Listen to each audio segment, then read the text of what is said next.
Dhe për këtë arsye, në përputhje me nenin 82 dhe nenin 86 të Kushtetutës së Republikës së Kosovës, kam vendosur ta shpërndaj Kuvendin e Republikës së Kosovës dhe të shpall zgjedhjet e reja pas konsultimeve të cilat do t'i mbajmë me partitë politike.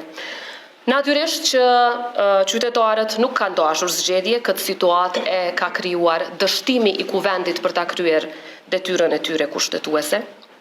Askush nuk do duhej të dëshironte një cikël tjetër politik, sidomos në këtë moment kur vendi ka nevojë për stabilitet.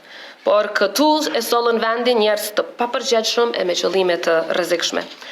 Alternativa, pra, zvarritjet, do të krijonin situata shumë më të rrezikshme.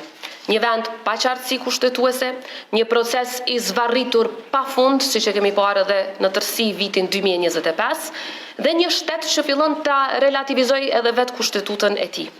Në kohë pasigurisht të mëdha në rajon dhe në botë, Kosova nuk mund të përballojë luksin e zvarritjeve të pafunda dhe të legjitimitetit të kontestuar.